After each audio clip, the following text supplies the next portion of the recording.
آج ہمارے پاس doctor Jason فنگ کی کتاب ہے دی ڈائبٹیز کوڈ، اور سچ پوچھیں تو یہ صرف ایک کتاب نہیں ہے، نہیں، بالکل نہیں۔ یہ ایک طرح کا دھماکہ ہے۔ اس کا جو مرکزی دعویٰ ہے وہ اتنا بڑا ہے کہ وہ میڈیکل کی دنیا کے آپ کہیں کہ بنیادیں ہلا دیتا ہے۔ بالکل۔ کتاب یہ کہتی ہے کہ ٹائپ 2 ذیابیطیز کوئی عمر قید کی سزا نہیں ہے۔ یہ کوئی ایسی بیماری نہیں جو بس ساری زندگی ساتھ رہے اور وقت کے ساتھ ساتھ بدتر ہوتی جائے اور بڑھتی جائے، ہاں۔ نہیں، بلکہ یہ ایک ایسی حالت ہے جسے مکمل طور پر پلٹایا جا سکتا ہے۔ جی، اور یہی دعویٰ اس کتاب کو اتنا اہم بناتا ہے۔ تو آج کی ہماری گفتگو کا مقصد اسی دعوے کی تہہ تک پہنچنا ہے۔ ہم یہ سمجھنے کی کوشش کریں گے کہ ڈاکٹر فنگ کے مطابق ٹائپ 2 ذیابیطیز کی اصل وجہ آخر ہے کیا؟ روایتی علاج میں مطلب کیا خرابی ہے؟ اور سب سے اہم سوال، اور سب سے اہم کہ وہ اسے دواؤں کے بغیر قدرتی طریقوں سے پلٹانے کا کیا راستہ بتاتے ہیں۔ اور یہ بات واضح کر دیں کہ آج ہم جو بھی بات کریں گے وہ سب کچھ ڈاکٹر فنگ کی اسی کتاب سے ہے۔ ٹھیک ہے، تو آئیے اس کو کھولتے ہیں۔ ڈاکٹر فنگ شروع سے ہی ایک بہت بڑا بیان دیتے ہیں۔ وہ کہتے ہیں کہ ٹائپ 2 ذیابیطیز کو دائمی اور بڑھنے والی بیماری کہنا ایک بہت بڑا جھوٹ ہے۔ یہ بہت سخت الفاظ ہیں۔ بہت سخت۔ ذرا سوچیں، اگر ہمارا کوئی دوست 50 پاؤنڈ وزن کم کر لیتا ہے اور اس کا ڈاکٹر خوشی سے اس کی ذیابیطیز کی دوائیں بند کر دیتا ہے تو ہم کیا کریں گے؟ ہم اسے مبارکباد دیں گے۔ ہم اسے گلے لگا کر مبارکباد دیں گے۔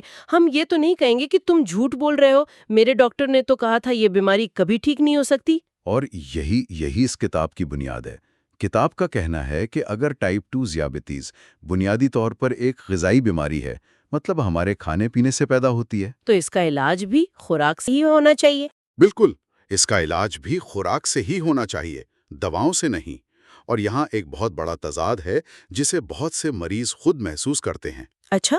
انہیں ڈاکٹرز کہتے ہیں کہ وزن کم کریں، لیکن ساتھ ہی انہیں انسولین جیسی دوائیں دی جاتی ہیں جس کا ایک سائیڈ ایفیکٹ وزن میں اضافہ ہے۔ ایک منٹ، یہ تو بہت عجیب بات ہے۔ مطلب ایک طرف آپ کہہ رہے ہیں وزن کم کرو، دوسری طرف ایسی دوا دے رہے ہیں جس سے وزن بڑھ رہا ہے۔ جی، مریض یقیناً الجھن میں پڑ جاتے ہوں گے۔ کتاب میں اس کی مثال دی گئی ہے کہ مریض اکثر پوچھتے ہیں، آپ کہتے ہیں وزن کم کرنا ضروری ہے، لیکن آپ نے مجھے ایسی دوا دی جس سے میرا وزن 25 پاؤنڈ بڑھ گیا ہے، یہ کیسے اچھا ہو سکتا ہے؟ اور اس کا کیا جواب ہوتا ہے؟ کتاب کے مطابق اس سوال کا کوئی تسلی بخش جواب روایتی میڈیکل سائنس کے پاس ہے ہی نہیں، اور یہ ہمیں سوال پر لاتا ہے کہ اگر علاج ہی مسئلے کو بڑھا رہا ہے تو شاید ہم بیماری کو ہی غلط سمجھ رہے ہیں۔ تو اگر روایتی علاج مسئلے کی جڑ پر کام نہیں کر رہا تو پھر اصل مسئلہ ہے کیا؟ کتاب اس کی وضاحت کیسے کرتی ہے؟ ڈاکٹر فنگ یہاں کچھ بہترین مثالیں استعمال کرتے ہیں، بہت آسان۔ وہ کہتے ہیں کہ ہمارے جسم کو ایک شوگر باؤل کی طرح سمجھیں، شوگر بال، ٹھیک ہے، یا ایک ایسے سوٹ کیس کی طرح جو کپڑوں سے بالکل ٹھسا کھس بھرا ہوا ہے۔ کئی سالوں تک جب ہم چینی، میٹھے مشروبات اور ریفائنڈ کاربوہائیڈریٹس جیسے میدا، سفید چاول، پاستا، بالکل، جب ہم یہ سب کھاتے ہیں تو یہ شوگر باؤل یا سوٹ کیس آہستہ آہستہ بڑھتا جاتا ہے۔ اور پھر ایک دن یہ مکمل طور پر بھر جاتا ہے۔ بالکل، اور جب یہ مکمل طور پر بھر جاتا ہے تو اگلی بار جب آپ چینی کھاتے ہیں تو وہ جسم کے خلیوں میں جانے کی بجائے خون میں ہی رہ جاتی ہے اور بہنا شروع کر دیتی ہے۔ اور یہی ہائی بلڈ گلوکوز ہے۔ یہی ہائی بلڈ گلوکوز ہے جسے ہم ٹائپ 2 ذیابیطیز کی پہلی علامت کے طور پر جانتے ہیں، اور یہیں پر انسولین مزاحمت یعنی انسولین ریزسٹنس کا تصور سامنے آتا ہے۔ اچھا، ہم سب نے انسولین ریزسٹنس کا نام تو سنا ہے، لیکن کتاب اسے ایک بالکل مختلف زاویے سے دیکھتی ہے نا؟ مطلب یہ انسولین کی غلطی نہیں ہے، قبول کرنے سے انکار کر دیتے ہیں۔ جیسے ایک بھرے ہوئے سوٹ کیس میں مزید کپڑے ٹھونسنے کی کوشش کرنا۔ بالکل وہی مثال۔ اس کے جواب میں ہمارا جسم سوچتا ہے کہ شاید انسولین کم پڑ گئی ہے، اس لیے وہ اس مزاحمت پر قابو پانے کے لیے اور بھی زیادہ انسولین پیدا کرتا ہے۔ اچھا، تاکہ زبردستی مزید گلوکوز خلیوں میں ڈالا جا سکے، اور یہ ایک شیطانی چکر شروع کر دیتا ہے۔ زیادہ انسولین، زیادہ مزاحمت، اور زیادہ مزاحمت کے جواب میں جسم اور بھی زیادہ انسولین بناتا ہے۔ کتاب اسے اوور فلو کا رجحان کہتی ہے۔ واہ، یہ تو سوچنے کا پورا انداز ہی بدل دیتا ہے۔ تو انسولین ریزسٹنس بیماری نہیں بلکہ بیماری کی ایک علامت ہے۔ جی اصل بیماری تو جسم میں چینی کا اوور فلو ہے۔ جی تو اگر یہ اصل مسئلہ ہے تو پھر مریض کو مزید انسولین دینا یہ تو ایسا ہی ہوا جیسے کچرے کو ٹھکانے لگانے کے بجائے اسے قالین کے نیچے چھپا دیا جائے۔ آپ نے بالکل صحیح کہا، کتاب یہی کہتی ہے۔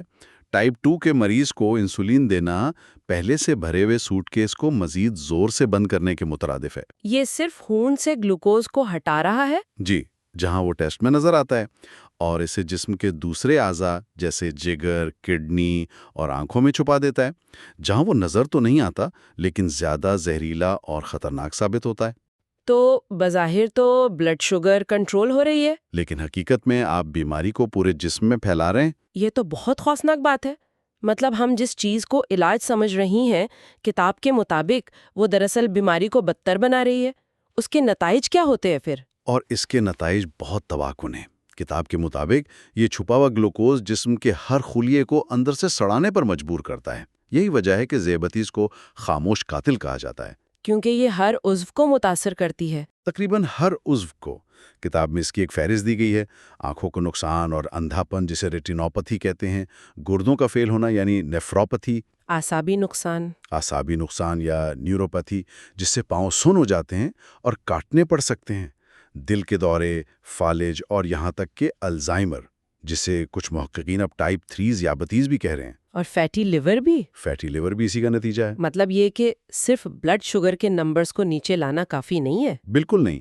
اور سب سے اہم بات کتاب میں ذکر ہے کہ بڑی بڑی طبی آزمائشوں سے یہ ثابت ہوا ہے کہ گلوکوز کم کرنے والی معیاری دوائیں وہ دل کی بیماری کو کم نہیں کرتی۔ اور وہی تو موت کی سب سے بڑی وجہ ہے۔ ذیابیطس کے مریضوں میں موت کی سب سے بڑی وجہ۔ تو ہم ایک ایسی علامت کا علاج کر رہے ہیں جس سے اصل مسئلہ حل ہی نہیں ہو رہا۔ یہ جان کر تو واقعی ڈر لگتا ہے۔ اگر یہ طریقہ غلط ہے تو کیا کتاب کوئی راستہ بتاتی ہے اس سے نکلنے کا؟ اگر دوائیں حل نہیں ہیں تو پھر حل کیا ہے؟ کتاب کے مطابق حل حیرت انگیز طور پر سادہ اور منطقی ہے۔ اگر مسئلہ جس میں بہت زیادہ چینی کا ہے تو حل بھی 2 حصوں پر مشتمل ہے، اور یہ مکمل طور پر قدرتی اور مفت ہے۔ اچھا، پہلا قدم، جسم میں مزید چینی ڈالنا بند کریں۔ ٹھیک ہے۔ دوسرا قدم، جو چینی پہلے سے جسم میں موجود ہے اسے جلا کر ختم کریں۔ یہ سننے میں تو بہت آسان لگتا ہے، یعنی کم کھاؤ اور زیادہ ورزش کرو والی بات۔ نہیں، یہ اس سے کہیں زیادہ گہری بات ہے۔ آئیے پہلے قدم کی تفصیل میں جاتے ہیں۔ جسم میں مزید چینی ڈالنا بند کریں۔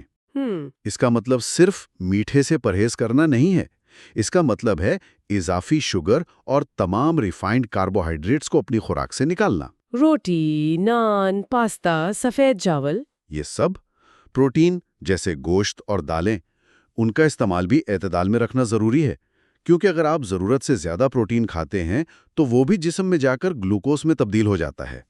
ایک منٹ، تو اگر کاربوہائیڈریٹس بھی کم کرنے ہیں اور پروٹین بھی اعتدال میں رکھنا ہے تو پھر کھانا کیا ہے؟ کتاب قدرتی چربی کے استعمال کی بھرپور حوصلہ افزائی کرتی ہے۔ ایووکاڈو، گری دار میوے جیسے بادام اور اخروٹ، زیتون کا تیل، دیسی گھی۔ اچھا، کتاب کا نقطہ یہ ہے کہ قدرتی چربی کا انسولین پر بہت کم اثر ہوتا ہے۔ یہ آپ کو توانائی بھی دیتی ہے اور آپ کا پیٹ بھی بھرا رکھتی ہے۔ تو بار بار بھوک نہیں لگتی؟ بالکل، یہ اس پرانی سوچ کے بالکل برعکس ہے کہ چربی کھانے سے آپ موٹے ہوتے ہیں۔ یہ تو واقعی ایک بہت بڑا شفٹ ہے۔ اب آتے ہیں دوسرے قدم پر، جو چینی پہلے سے موجود ہے اسے جلانا، اس کا کیا طریقہ ہے؟ کتاب کے مطابق اس کا سب سے آسان اور یقینی طریقہ ہے وقفے وقفے سے روزہ رکھنا یا انٹرمیٹنٹ فاسٹنگ۔ روزہ رکھنا؟ ہمارے کلچر میں تو کہا جاتا ہے کہ ہر چند گھنٹے بعد کچھ نہ کچھ کھانا صحت کے لیے اچھا ہے۔ یہ کتاب تو اس روایتی سوچ کو چیلنج کر رہی ہے۔ جی بالکل، اور اس کی منطق بہت سادہ ہے۔ جب آپ کھانا نہیں کھا رہے ہوتے تو آپ کا جسم کیا کرتا ہے؟ وہ توانائی کے لیے گھر میں پڑے ہوئے ایندھن کا استعمال کرتا ہے۔ سب سے پہلے وہ جگر میں ذخیرہ شدہ گلائکوجن کو جلاتا ہے، جو چینی کی ایک شکل ہے۔ جب تقریباً 12 سے 16 گھنٹے بعد وہ ختم ہو جاتا ہے تو جسم توانائی کے لیے اپنی چربی جلانا شروع کر دیتا ہے۔ اچھا، تو یہ ہے وہ عمل؟ یہی وہ عمل ہے جو جسم کے شوگر باؤل کو خالی کرتا ہے۔ کتاب میں کچھ مشہور شیڈیولز کا بھی ذکر ہے، جیسے ہفتے میں 2 سے 3 بار 24 گھنٹے کا روزہ رکھنا، یا پھر وہ 16-8 والا طریقہ؟ جی، یا ہفتے میں 5 سے 6 بار 16 گھنٹے کا روزہ رکھنا، یعنی دن میں 8 گھنٹے کے دوران کھانا اور باقی 16 گھنٹے روزہ رکھنا۔ یعنی کتاب کا سب سے بڑا دھماکہ یہ نہیں کہ چینی کم کھاؤ، یہ تو سب کہتے ہیں، اصل انسائٹ یہ ہے کہ کب کھانا ہے اتنا ہی ضروری ہے جتنا کیا کھانا ہے۔ بالکل۔ یہ سوچنے کا پورا انداز ہی بدل دیتا ہے، اور یہ سب کچھ موٹاپے سے بھی جڑتا ہے۔ کتاب میں ایک اصطلاح استعمال کی گئی ہے، ڈائبیسٹی۔ ڈائبیسٹی، جی، ڈائبٹیز اور اوبیسٹی کو ملا کر۔ کتاب کا کہنا ہے کہ یہ دونوں ایک ہی سکے کے دو رخ ہیں۔ کتاب ایک بہت دلچسپ ٹائم لائن پیش کرتی ہے۔ 1970 اور 80 کی دہائیوں میں صحت کے اداروں نے کم چکنائی یعنی لو فیٹ اور زیادہ کاربوہائیڈریٹ والی غذائی ہدایات جاری کی۔ ہاں، وہ مشہور فوڈ پیرامڈ مجھے یاد ہے، جس کی بنیاد میں روٹی، چاول اور پاستا تھے۔ 6 سے 11 سرونگ، وہ ہر ڈاکٹر کے دفتر میں لگا ہوتا تھا۔ بالکل۔ اور ان ہدایات کے جاری ہونے کے فوراً بعد کیا ہوا؟ پہلے موٹاپے کی وبا شروع ہوئی اور اس کے ٹھیک 10 سال بعد ٹائپ 2 ذیابیطس کی وبا نے دھماکہ کر دیا۔ کتاب کا استدلال ہے کہ یہ کوئی اتفاق نہیں تھا، یہ ایک دوسرے سے جڑے ہوئے ہیں۔ یہ براہ راست جڑے ہوئے ہیں۔ لیکن یہ کیلوریز ان کیلوریز آؤٹ والی بات تو ہم بچپن سے سنتے آئے ہیں کہ اگر آپ کم کھائیں اور زیادہ ورزش کریں تو وزن کم ہو جائے گا۔ کیا کتاب یہ کہہ رہی ہے کہ یہ سب کچھ بالکل غلط تھا؟ یہ تو بہت بڑا دعویٰ ہے۔ کتاب اسے کیلوری کا دھوکہ کہتی ہے اور اسے ناقص قرار دیتی ہے۔ پہلی وجہ یہ کہ ہمارا جسم کوئی سادہ کیلکولیٹر نہیں ہے۔ جب آپ کیلوریز کم کرتے ہیں تو جسم اپنے بچاؤ کے لیے اپنے میٹابولک ریٹ یعنی توانائی جلانے کی رفتار اسے بھی کم کر دیتا ہے۔ اس لیے وزن کم کرنا مشکل سے مشکل تر ہوتا جاتا ہے۔ دوسری بات یہ کہ بھوک اور پیٹ بھرنے کا احساس ہارمونز کے ذریعے کنٹرول ہوتا ہے، صرف قوت ارادی سے نہیں۔ تو اگر یہ کیلوریز کا مسئلہ نہیں ہے تو پھر کیا ہے موٹاپے کی اصل وجہ؟ کتاب کے مطابق موٹاپا کیلوریز کا عدم توازن نہیں بلکہ ایک ہارمونل عدم توازن ہے، اور اس کہانی کا مرکزی کردار ایک ہی ہارمون ہے، انسولین۔ انسولین؟ سادہ لفظوں میں زیادہ انسولین وزن میں اضافے کا سبب بنتی ہے۔ یہ ایک ثابت شدہ طبی حقیقت ہے۔ جب ڈاکٹر مریضوں کو انسولین کے انجیکشن دیتے ہیں ان کا وزن بڑھ جاتا ہے۔ انسولین جسم کو چربی ذخیرہ کرنے کا سگنل دیتی ہے، اور یہ ہمیں واپس خوراک پر لے آتا ہے، کیونکہ جو ہم کھاتے ہیں وہی ہمارے ہارمونز کو کنٹرول کرتا ہے۔ بالکل۔ کون سی غذائیں انسولین کو سب سے زیادہ بڑھاتی ہیں؟ ریفائنڈ کاربوہائیڈریٹس اور چینی۔ جب آپ یہ چیزیں کھاتے ہیں انسولین کی سطح آسمان کو چھوتی ہے اور جسم کو چربی ذخیرہ کرنے کا واضح سگنل ملتا ہے۔ اس نظریے کو کاربوہائیڈریٹ انسولین مفروضہ کہا جاتا ہے۔ اس کے مطابق مسئلہ صرف یہ نہیں ہے کہ ہم کتنا کھاتے ہیں بلکہ یہ بھی ہے کہ ہم کیا کھاتے ہیں۔ 500 کیلوریز کی ڈبل روٹی اور 500 کیلوریز کے بادام کا جسم پر بالکل مختلف ہارمونل اثر ہوتا ہے۔ تو آج کی اس پوری گفتگو کا خلاصہ کیا ہے؟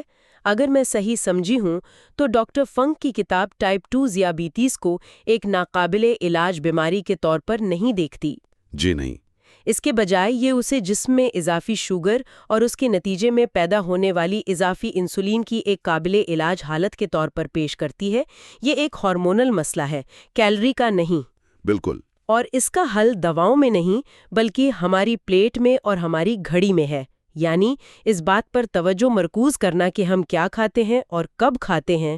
آپ نے بالکل درست خلاصہ کیا ہے، اور یہاں ایک حتمی سوچ انگیز خیال ہے جس پر غور کرنا چاہیے۔